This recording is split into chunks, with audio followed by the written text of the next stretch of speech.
नमस्कार दोस्तों, मैं हूं ओम प्रकाश और आप देख रहे हैं उत्तराखंड संवाद 1966। आज हम एक बहुत ही गंभीर मुद्दे पर चर्चा करने जा रहे हैं। उत्तराखंड में परिसीमन और पहाड़ी क्षेत्रों के साथ हो रहा अन्याय। हम सब जानते हैं कि उत्तराखंड के पहाड़ी क्षेत्रों में जनसंख्या कम है, लेकिन क्या इसका मतलब यह होना चाहिए कि हमारी राजनीतिक ताकत भी कम हो जाए? आज हमारे साथ हैं जल शक्ति मंत्रालय से रिटायर्ड अधिकारी और सामाजिक कार्यकर्ता श्री कुंवर सिंह रावत जी, जो इस विषय पर गहराई से प्रकाश डालेंगे। तो आइए जानते हैं कि कैसे परिसीमन पहाड़ी समाज के लिए खतरा बन गया है और हमारे नेता अब क्यों जागे हैं। तो सबसे पहले रावत जी, आपका स्वागत है हमारे यूट्यूब चैनल उत्तराखंड संवाद 1966 पर। Thank you.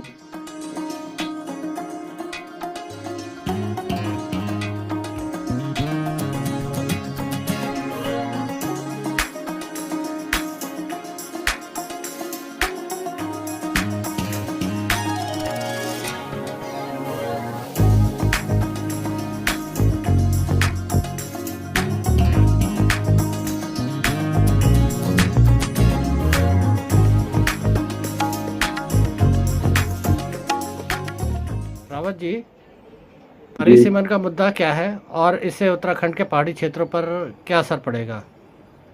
तो सबसे पहले रावत जी, सबसे पहले आपसे यह जानना चाहूँगा कि परिसीमन का मुद्दा क्या है और यह पहाड़ी क्षेत्रों के लिए क्यों चिंता का विषय है? जी, आप सभी को नमस्कार। जो भी हमें सुन रहे हैं, खासतौर पे हमारे 10 जो पहाड़ी क्षेत्र है, पहाड़ी डिस्ट्रिक्ट है, उनके प्रति जब हमारा प्रदेश उत्तराखंड का जन्म हुआ था, उस टाइम शायद मुझे लग रहा है ये सोचा भी नहीं गया था। जिन लोगों ने इसका इस राज्य के लिए फाइट किया, बहुत ज्यादा संघर्ष किया, वो लोग इन बिटवीन जो ये 24 साल है इसमें सत्ता में नहीं रहे, या रहे तो एक मतलब किसी के यानी पूंछ बन के या पिछलग्गू बन के या कुछ भी कह लीजिए इस तरह से, यानी उनके एकदम वो मुख्य भूमिका में नहीं रहे जो कि सोच पाते। अब हुआ क्या है कि कभी सोचा ही नहीं गया था कि यार परिसीमन उत्तराखंड में जब ये चीजें हो रही थी, जब उत्तराखंड का जो यानी क्रिएशन हुआ था, जन्म हुआ था, तो उस टाइम उत्तराखंड की आबादी पर्वतीय एरिया में काफी ठीक थी और ये इसका एक ना प्लानिंग अच्छा किया गया था। लेकिन चूंकि उसके बाद ये सोचा नहीं गया, 20-22 साल 25 साल आगे की बात कभी नहीं सोची गई, तो आज हम वो स्थिति को फेस कर रहे हैं। उस स्थिति में आगे हैं कि भाई ये जो परिसीमन के जो दुष्प्रभाव है, क्योंकि परिणाम जो निकलेंगे परिसीमन के, मैं आपको बता दूं 2002 में पहला इलेक्शन हुआ था, तो डॉक्टर प्रताप बिष्ट यहाँ से जीते थे। भिकिया सेन एक 70 विधानसभाओं में से एक सीट थी। लेकिन जब 5 साल कंप्लीट होने के बाद 2007 में फिर इलेक्शन हुआ, तो उस समय शायद ये परिसीमन उस समय हुआ था, तो या 7 में या 9 में, तो वो सीट खत्म हो गई, ये वाली सीट, और एक शायद पिथौरागढ़ से या उत्तरकाशी या चमोली से कहीं से एक सीट, ये 2 सीटें, दोनों ही सीटें प्लेन में चली गई। कहा, एक तो हरिद्वार जो रूरल एरिया है वो कन्वर्ट हो गया विधानसभा में, और एक वो, यानी जो भिकिया सेन की सीट थी वो ऑटोमेटिकली वहां चली गई, क्योंकि उसको माना गया जनता की जो हमारे पॉपुलेशन है वो कम हो गई है, और जो परिसीमन जो किया गया वो पब्लिक के हिसाब से किया गया कि वहां पब्लिक बढ़ गई है और यहाँ पब्लिक घट गई है। अब क्या हो रहा है कि उसके बाद फिर परिसीमन होने की चांस बन रहे हैं 2027 में, जो कि करीब करीब सभी जगह पे विधानसभाओं में या लोकसभा में सभी जगह पे होने की संभावना है। और वो अनुपात किस चीज का है कि फिर वही जनसंख्या का, यानी जनसंख्या किस कहाँ की कितनी होगी उसी हिसाब से आपको सीट दी जाएगी। तो ये एक जो परिसीमन वाला जो मामला है, हम सिंपल शब्दों में आपको समझाते हैं ना, आपको, क्योंकि हर आदमी ना रूल रेगुलेशन ज्यादा जानना नहीं चाहता, भाई हुआ क्या है। हमने बोला कि पब्लिक कम हो गई है, पॉपुलेशन घट के यहाँ से पलायन हो गया है। मेन मुद्दा है पलायन। जी पलायन यहाँ से होने की वजह से 2 सीटें 2007 या 9 वाले में कम हो गई थी, 7 में, तो जो 7 में इलेक्शन हुआ, और उसके बाद अभी ये जो सीटें सुना कि 4 से 5 सीटें फिर कम होने जा रही हैं। तो उससे क्या होगा कि जो नीचे के जो डिस्ट्रिक्ट हैं, यानी 3 डिस्ट्रिक्ट जो है ना, वो उनकी जो संख्या है वो अपने आप में एक मुख्यमंत्री चुन लेंगे, और हमारे जो पर्वतीय क्षेत्र है जिसके लिए ये राज्य बना था, वो हर चीज सब पीछे होती जाएगी।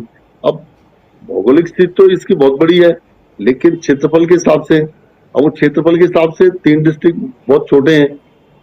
जैसे कि हमारा पिथौरागढ़ डिस्ट्रिक्ट ही है, मुझे लग रहा है वहां हरिद्वार और उधम सिंह नगर को मिला दिया जाए तो पिथौरागढ़ उससे बड़ा है।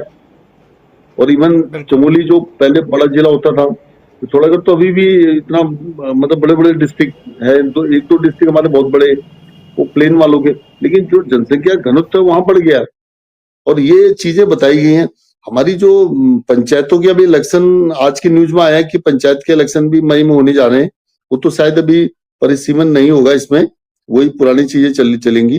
अब 250 के उसमें हमको पंचायत दी गई है, तो वहां पे 5,000 रुपये पंचायत दी गई है प्लेन के जो 3 डिस्ट्रिक्ट हैं। अब ये होगा कि सवाल ये आ रहा है कि परिसीमन यदि होता है तो इसके क्या परिणाम, घातक परिणाम होंगे, इसी हिसाब से होगा। तो ये हमने आपको परिसीमन के बारे में क्लियर कट समझा दिया। परिसीमन 2027 में होना ही है। अब उसमें गवर्नमेंट को डिसीजन लेना है कि किस तरह से किया जाए, या उसमें कोर्ट में जाया जाए, या बहुत सारे ऑप्शन खुले हुए। रावत जी, परिसीमन का मतलब होता है कि चुनावी क्षेत्रों का पुनर्गठन। यह आमतौर पर जनसंख्या के आधार पर होता है। उत्तराखंड में पहाड़ी क्षेत्रों में जनसंख्या कम होने के कारण 2027 के परिसीमन के बाद पहाड़ी विधानसभा सीटें और कम हो जाएंगी। इसका सीधा मतलब है कि मैदानों में राजनीतिक प्रतिनिधित्व बढ़ेगा और पहाड़ियों की आवाज़ कमज़ोर हो जाएगी। इससे पहाड़ी विकास और योजनाएं और सरकारी नीतियां प्रभावित होंगी। बिल्कुल। इतिहास गवाह है कि पहले भी पहाड़ियों के अधिकार छीने गए हैं। क्या आप 1972 और 1995 के अन्याय के बारे में बता सकते हैं? रावत जी, हमने देखा है कि पहले भी पहाड़ियों के अधिकारों को धीरे धीरे कमज़ोर किया गया। 1972 में जल जंगल और ज़मीन के अधिकार छीने गए, और 1995 में शिक्षा और नौकरियों में आरक्षण खत्म कर दिया गया। अब 2027 में परिसीमन हो रहा है। क्या यह एक बड़ी साजिश है? ये साजिश है, बिल्कुल साजिश है। देखिए, मैं आपको अभी मैंने कुछ टाइम पहले डिस्कस हुआ था, कई वीडियो में भी आ रहा है, जो 45% की ग्रोथ, 40 से 45% ग्रोथ पॉपुलेशन का, वो सिर्फ 3 डिस्ट्रिक्टों में हो रहा है। 3 डिस्ट्रिक्ट, और हमने कई बार बोला कि 3 डिस्ट्रिक्ट वर्सेस 10 डिस्ट्रिक्ट, 10 डिस्ट्रिक्ट, तो जो 10 डिस्ट्रिक्टों के मतलब ये जो है 3 डिस्ट्रिक्ट इतने हावी हो चुके हैं, और वो और हावी होने वाले हैं। तो वो क्या होगा कि आने वाले टाइम में पहाड़ी जो राज्य की परिकल्पना की गई थी, वो तो खत्म की ओर है, उसका तो कोई फायदा नहीं है। उससे बेटर तो फिर आप उत्तर प्रदेश में ही रहते, वो तो मीनिंगलेस है, क्योंकि 24-25 साल में आपने जो भी योजनाएं बनाई हैं वो पहाड़ के लिए तो कुछ भी नहीं है, नथिंग। इवन चाहे वो केंद्र सरकार की कुछ योजनाएं चल रही हैं यहाँ पे, ऑल वेदर रोड या रेलवे के प्रोजेक्ट या कुछ ऐसे करके, बाकी स्टेट गवर्नमेंट ने क्या किया ये समझ नहीं आया हमें, और ये बहुत घातक परिणाम होने के चांस हैं आने वाले टाइम में। और अभी भी अब सवाल ये है, देखिए ये पलायन क्यों हुआ? पलायन की वजह से ही ये परिसीमन घट रहा है। जबकि हमें होना ये चाहिए था कि पर्वतीय एरिया में पब्लिक बढ़नी चाहिए थी, वहां सुविधाएं देनी चाहिए थी, वहां पे कुछ रोजगार के साधन खोलने चाहिए थे। अब वहां रोजगार के साधन नहीं है, कुछ नहीं है, तो आपको 10 डिस्ट्रिक्टों में आपने ऑलमोस्ट जीरो कर दिया है। एक मैं आपको एग्जांपल देता हूँ, जरा सा परिसीमन के ही रिलेट में वो बात है आपको। मैं किसी पे उंगली भी नहीं उठा रहा हूँ, किसी को क्रिटिसाइज नहीं कर रहा हूँ, ये बात मैंने सुनी है सिंपल वर्डों में। सिंपल वर्डों में बताऊंगा, और ये बात बिल्कुल फैक्ट सही है। शोभन सिंह जीना, जी बताएं। शोभन सिंह जीना अल्मोड़ा से सांसद हुआ करते थे, ठीक है। अब ये जी कौन से सन में थे, क्या सन में थे, मैं नहीं बताऊंगा, ये आप देख लीजिएगा। शोभन सिंह जीना के नाम से यूनिवर्सिटी भी अल्मोड़ा में है, परिसर बना हुआ है, अब यूनिवर्सिटी बन गई है। तो उनको क्या हुआ था कि हमारे यहाँ ना उन्होंने एक पार्लियामेंट क्वेश्चन करने की कोशिश की थी क्या, पार्लियामेंट जी क्वेश्चन उन्होंने अपना नोटिस दे दिया था, और पार्लियामेंट क्वेश्चन का जो वो प्रारूप था, जो भी लिखित में जो उन्होंने दिया था, वो आ गया बाहर।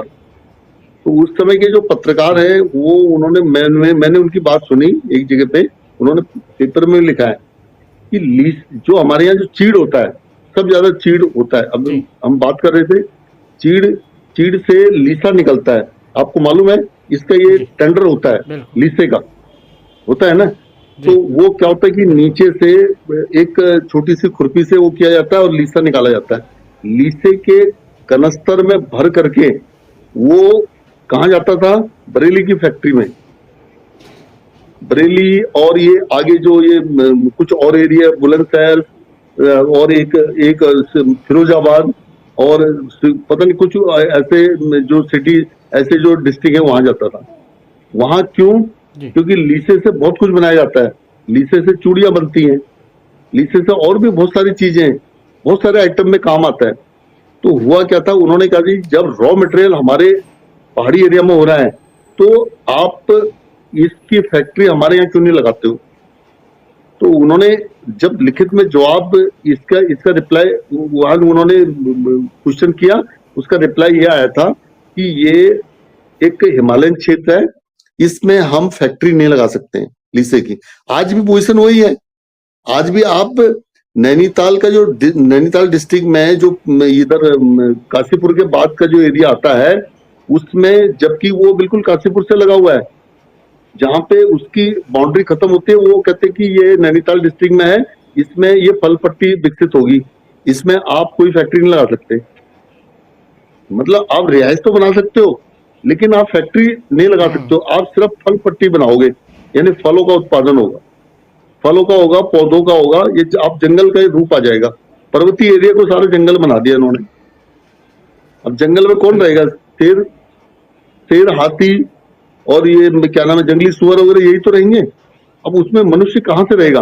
ये तो आपके प्लेन की बात बता रहा हूं मैं, ये बिल्कुल। तो हुआ क्या है, वो जो लीसे वाला जो मामला था, वो उन्होंने वो वापस वो उसको कहेंगे जी मैं संतुष्ट हूं, और ये क्वेश्चन को उन्होंने वापस ले लिया, बोला ठीक है जी ये फैक्ट्री बरेली में है, तो ऐसे चलते रहना चाहिए।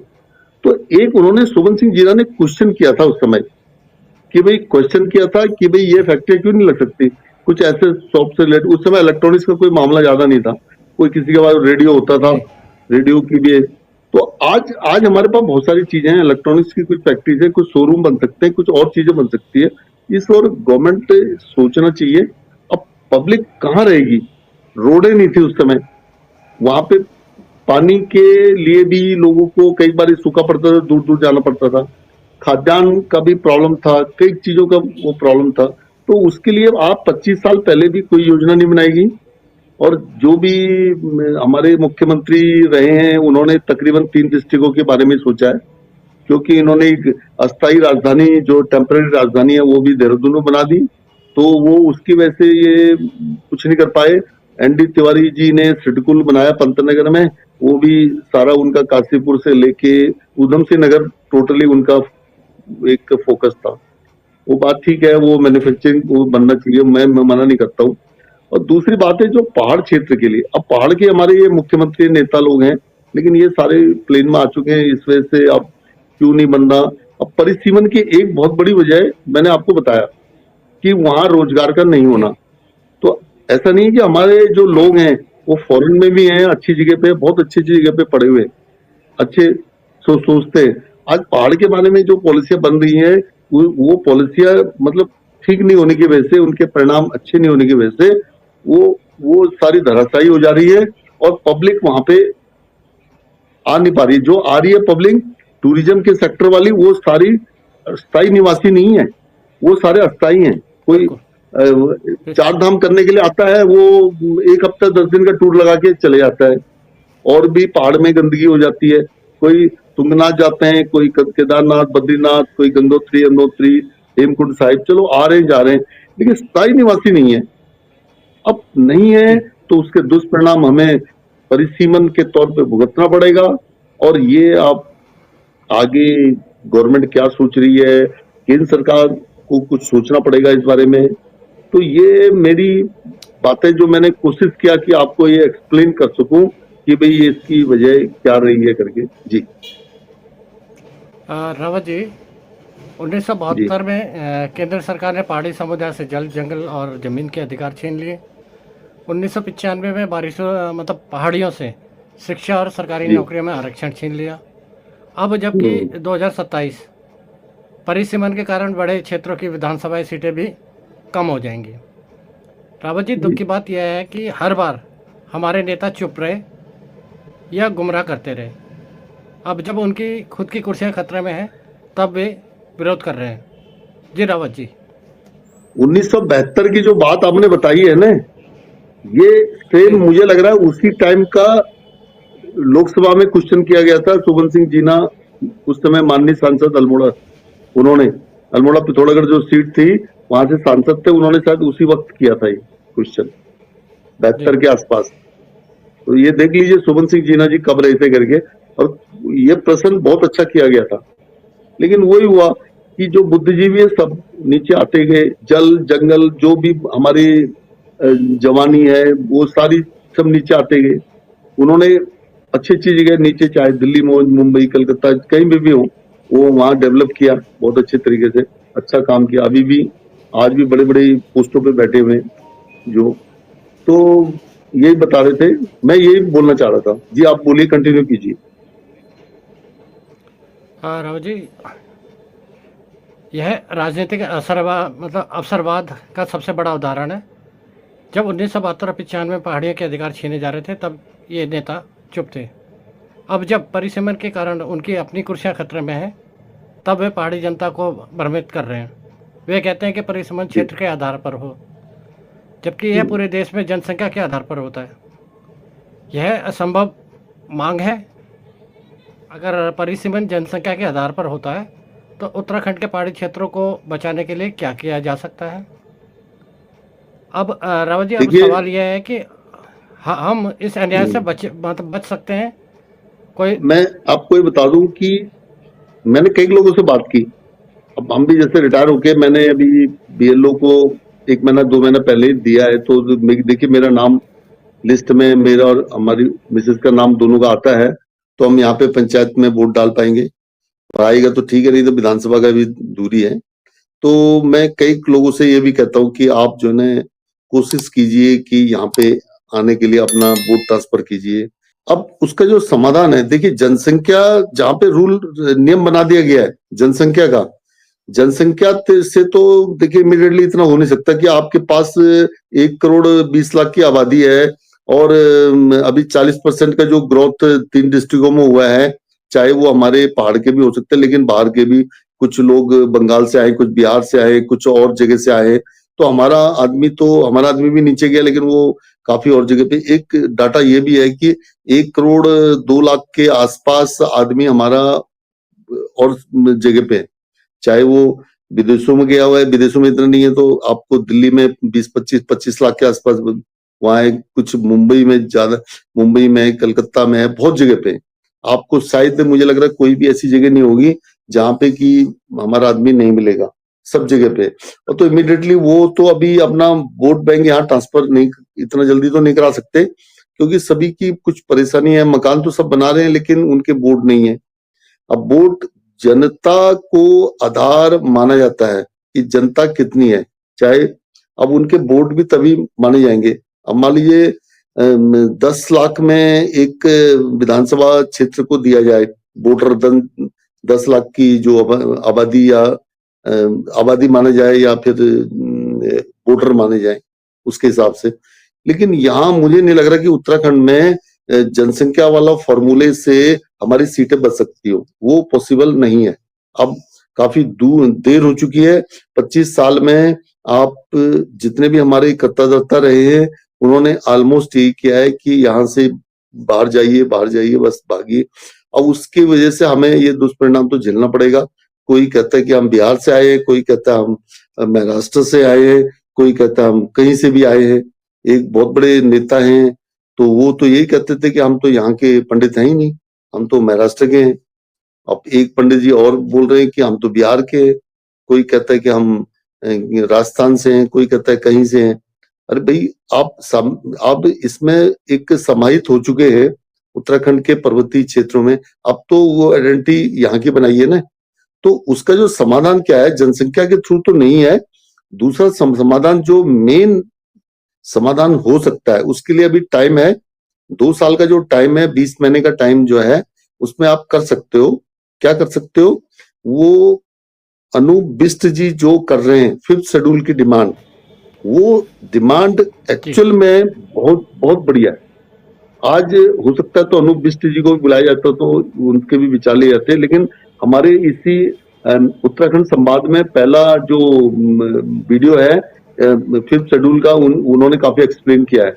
उसको भी आप श्रोता लोग देख सकते हैं उसमें। तो उन्होंने ये बोला है 5th शेड्यूल, जो 5th शेड्यूल क्या है, शेड्यूल ट्राइब्स का, यानी हम लोग आदिवासी क्षेत्रों से है, पहले के सारे आदिवासी थे, सारे आदिवासी बेल्ट ही थी। अब उसमें ये मत कहिए कोई पंडित है, कोई राजपूत है, कोई कुछ है, नहीं में ये वाली बात नहीं है। क्योंकि वो बेल्ट मानी जाती है कि आप एजुकेशन के मामले में पिछड़े हुए हैं, आप आर्थिक इकोनॉमिक उसमें सारी चीजें पिछड़े हैं। आपको ये भी याद होगा कि एक टाइम में आगरा यूनिवर्सिटी होती थी, वहीं से सारे कॉलेजेस चलते थे। तो ये मैंने डॉक्टर महेंद्र पाल जी जो है कुमाऊं यूनिवर्सिटी के फाउंडर मेंबर रहे हैं, वो एमपी भी रहे। मैं उनसे मिला था कुशक रोड पे, उनको जब बंगला मिला था। हमारे मित्र पीसी भगत जी, मैं वो उनको जानते थे, मैं उनके साथ ही गया था। तो उन्होंने बोला ये फाउंडर मेंबर कुमाऊं यूनिवर्सिटी के, कुमाऊं यूनिवर्सिटी और गढ़वाल यूनिवर्सिटी उसी टाइम बनी थी। तो बताइए, तो हम लोग ट्रैवल नहीं हुआ क्या? ना तो कोई पढ़ाई, ना लिखाई, ना मतलब कोई एजुकेशन का स्टैंडर्ड नहीं, कोई कुछ नहीं। आगरा यूनिवर्सिटी आपको अभी भी मिल जाएंगे, जो रिटायर हो चुके हैं काफी लोग जो कि पहाड़ में थे, वो आगरा यूनिवर्सिटी से पढ़े थे। तो जब उसी टाइम से जो एजुकेशन के मामले में पलायन स्टार्ट हो गया था, तो ये पता होना चाहिए था। तो हम लोग ट्रैवल, आज भी ट्रैवल ही है।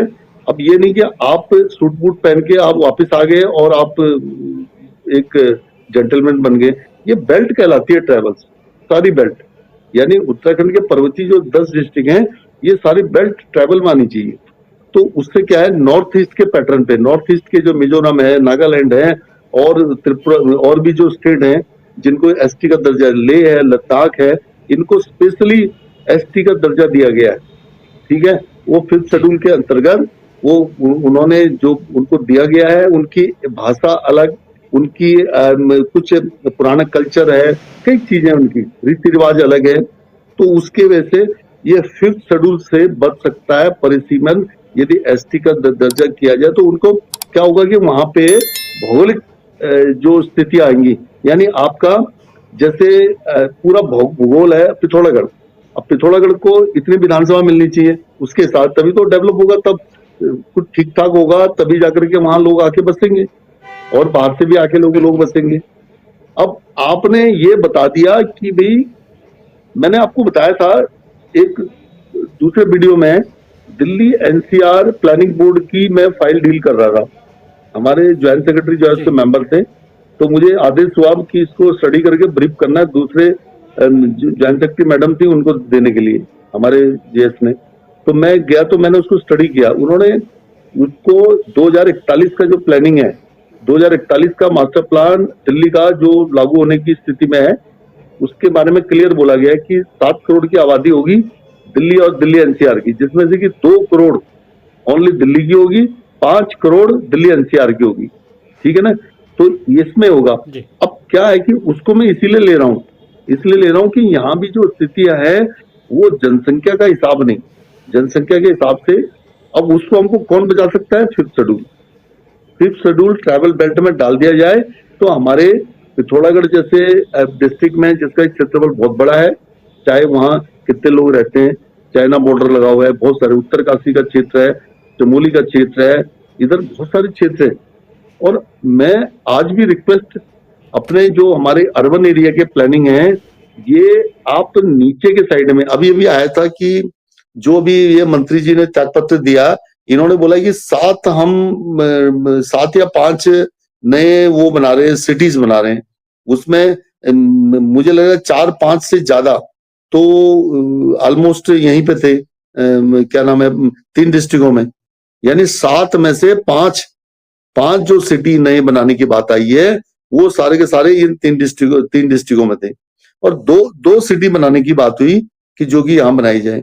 और हमने अभी भी बोला है कि आप ये जो नमो सिटी का हमने जो एक ड्राफ्ट बनाने की रिक्वेस्ट किया, स्मार्ट सिटी मिशन को भी लिखा है कि आप उसको तो कीजिए ना, ताकि गैरसैंण और चकोटे को मिला करके एक नमो सिटी के रूप में बनाइए, एक बड़ा सिटी जिसकी की 14 लाख की परिकल्पना है, ताकि आने वाले टाइम में लोग बसें। वो 2 साल, 4 साल, 5 साल, 10 साल में आगे फ्यूचर का प्लानिंग ये। तो आप मान लीजिए उसको एक कैपिटल जैसा बनाते हैं। अब मान लीजिए, मैं चंद्रबाबू नायडू का बार बार क्यों कहता हूँ, चंद्रबाबू नायडू जो अमरावती को जब बाइफर्केशन हुआ था 2014 में, तो इंडस्ट्रियल प्रोजेक्ट के बारे में बात हुई थी, मैंने उस फाइल को डील किया था। तो डील किया तो हमने पूरा लिखा उसमें जो जो उनको चाहिए था। 2014 से 2024 अभी उनको 15,000 करोड़ रुपया अमरावती के लिए स्थायी कैपिटल ऑफ आंध्र प्रदेश, क्योंकि जो हैदराबाद है अभी इनके 2024 तक थी, वो अभी उन्होंने एक्सटेंड किया होगी, हमारी राजधानी नहीं बनी है क्योंकि बीच में उनके भी चेंज हुआ था। तो हमारे यहाँ अभी क्यों नहीं करते कि भी ये हमारे जो गैरसैंण कैपिटल रीजन को डेवलप किया जाए, चाहे नमो सिटी के रूप में, चाहे कैसे भी हो, ताकि जो आने वाले जो अभी मान लीजिए परिसीमन भौगोलिक स्थिति में कर देंगे तो क्या होगा कि आपने रूल बनाया है कि आप भौगोलिक स्थिति वहां करेंगे जहां पे आपको शेड्यूल 5 देना पड़ेगा, आपको शेड्यूल 5 ट्रैवल वाला देना पड़ेगा। नागालैंड, मिजोरम और जो भी ऐसे है, मेघालय ये और लेह लद्दाख, इनमें ये है कि आबादी कितनी कम हो जाए, लेकिन उनको भौगोलिक स्थिति यानी क्षेत्रफल के हिसाब से देना पड़ेगा। तो अभी अमित शाह जी का, मैं गृह मंत्री जी का वो सुन रहा था एक स्पीच, उन्होंने कहा हम इस बारे में देख रहे हैं कि कैसे किया जाए। तो उसके बगैर तो नहीं हो पाएगा। अनूप बिष्ट जी का कहना बिल्कुल सही है मेरे हिसाब से कि 5th शेड्यूल को देना पड़ेगा आपको, उसमें इंक्लूड करना पड़ेगा ट्राइबल बेल्ट दे करके, तभी जाके हो पाएगा। ओनली जो स्थायी निवासी हैं और वो भी पर्वतीय क्षेत्र में, पर्वतीय क्षेत्र के निवासी, ये नहीं कि वो टूरिज्म से आए हैं, टूरिस्ट बन के आए हैं और चले गए फिर अपना नाम लिखा लिया, इसमें भी चालाकी हो सकती है। तो ये कि जो आपके पुराने लोग हैं, वो जिनके नाम से यहाँ की जमीनें हैं, कहीं ना कहीं परिवार रजिस्टर ब्यौरे में शामिल है, उसको पूरा अच्छी तरह से आइडेंटिफाई किया जाए। ऐसा नहीं होगा 5th शेड्यूल इधर डाल दिया जाए ओनली 10 डिस्ट्रिक्ट के लिए, पर्वतीय क्षेत्र के लिए डाल दिया जाए, तो उसमें क्या होगा कि भाई वहां नीचे से 3 डिस्ट्रिक्ट वाले, प्लेन वाले काफी ऊपर आ सकते हैं, ये वो फायदा लेने के लिए कि ताकि उनको जॉब्स में और कई जगह पे फायदा मिलेगा, जो 5th शेड्यूल का जो फायदा मिले, खासतौर पर परिसीमन में। इसमें आपकी सीटें तो ये बचेंगी सीटें। और एक बात और बताता हूँ, जो तमिलनाडु के बारे में है, ये वहां भी क्या हो रहा है कि उन्होंने 2 चाइल्ड बर्थ का जो पॉलिसी बनाई थी, एक जन जागरण अभियान चलाया था वहां पे, जो भी सरकारें डीएमके जो भी रही है, वही सरकार रहती तो उन्होंने, चाहे किसी की भी सरकार रही हो, वो उन्होंने एक ही वो चलाया था कि 2 बच्चे होने चाहिए, 2 बच्चों को अच्छा पढ़ाइए, अच्छा वो कीजिए। आज उसका वो रिजल्ट भुगतने वाले हैं। वहां पे ये समस्या आ रही है कि उनकी सीटें कम हो रही है, तो सीटें कम हो रही है, तो अब अमित शाह जी ने ये बोला है कि आपकी सीटें कम नहीं होंगी। अब इसमें 2 पक्ष हैं, सीट तो कम नहीं होगी लेकिन सीट बढ़ेगी भी नहीं। अब क्या होगा कि सीटें कहाँ बढ़ेंगी, सीटें दूसरे स्टेटों की बढ़ेंगी। वही हमारे यहाँ जैसे यूपी, बिहार या बंगाल की जो सीटें बढ़ने जा रही हैं, उसकी वजह से जैसे हमारे यहाँ 3 डिस्ट्रिक्ट हैं, 3 डिस्ट्रिक्टों की, मतलब ये समझ लो, मुझे लग रहा है कि 3 डिस्ट्रिक्ट वाले भी शायद इन्हीं जगहों से काफी लोग आए हैं, चाहे बिहार से आए हैं या बंगाल से आए हैं या फिर उत्तर प्रदेश से आए हैं। तो ये काफी लोग आए, ये 3 डिस्ट्रिक्टों में बसे हैं। तो वो स्थिति हमारे साथ भी ना हो जाए। या तो हमारी सीटें 70 में से जो अभी कितनी हमारी 36 है, वो उतनी सीटें तो होनी चाहिए, बल्कि हमारी सीटें ज्यादा होनी चाहिए। हम कह रहे हैं कि 40 सीटें होनी चाहिए यहाँ पे। 40 सीट पूरा पर्वतीय क्षेत्र की होनी चाहिए और 30 सीटें वहां नीचे की होनी चाहिए। ये गलत, पॉपुलेशन के हिसाब गलत है कि बाहर से आपने ऐसे लोगों को भर दिया है, तो वो तो ठीक नहीं कहलाया जाएगा। और हमारे यहाँ से सब लोग जाए जा रहे, तो ये 5th शेड्यूल एक जरूरी है और ये करना पड़ेगा। इसके बगैर नहीं तो सुप्रीम कोर्ट बोलेगा रूल आप बनाने वाले हैं, तो ये बड़ा मुश्किल है। ये तो ये बातें मैं आपको रख रहा हूँ, ये समाधान यही है जी। रावत जी, आपके अनुसार परिसीमन को रोकने का एकमात्र तरीका है उत्तराखंड के पहाड़ी क्षेत्र को ट्राइब स्टेट्स और 5वीं अनुसूची में शामिल करना। 5वीं सूची क्या है बता दूं दोस्तों, यह आदिवासी बहुल क्षेत्रों को विशेष संरक्षण देती है। यहाँ परिसीमन जनसंख्या के आधार पर नहीं बल्कि क्षेत्र और संस्कृति के आधार पर होता है। उत्तराखंड में 5वीं अनुसूची क्यों चाहिए? यह पहाड़ों की संस्कृति, जमीन और राजनीतिक अधिकारों की रक्षा करेगी। हमारे जल, जंगल और जमीन के अधिकार वापस आ सकते हैं। सरकार पहाड़ी इलाकों में विशेष योजना लागू कर सकेगी। यह संभव है?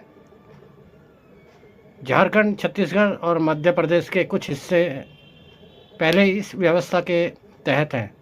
अगर उत्तराखंड की जनता संगठित होकर 5वीं अनुसूची की मांग करे तो यह संभव है। दोस्तों, अब समय आ गया है कि हम सिर्फ गुस्सा ना करें बल्कि सही मांग उठाएं। नेताओं की बेकार मांगों के पीछे ना भागें। परिसीमन के खिलाफ प्रदर्शन करने से कुछ नहीं होगा। 5वीं अनुसूची और ट्राइब स्टेट्स की मांग करें। अगर आप भी मानते हैं कि उत्तराखंड के पहाड़ों को बचाने के लिए 5वीं अनुसूची जरूरी है तो इस वीडियो को ज़्यादा से ज़्यादा शेयर करें। अपने विचार कमेंट में लिखें। क्या आप इस मांग का समर्थन करते हैं? चैनल को सब्सक्राइब करें और इस मुहिम का हिस्सा बनें। हमारी लड़ाई परिसीमन के खिलाफ नहीं बल्कि पहाड़ियों के अधिकारों की सुरक्षा के लिए है। तो रावत जी, मिलते हैं फिर अगली वीडियो में। तब तक के लिए आपका भी बहुत बहुत धन्यवाद और मैं अपने दर्शकों का भी दिल से धन्यवाद करना चाहता हूँ। जय हिंद, जय भारत, जय उत्तराखंड। जय उत्तराखंड।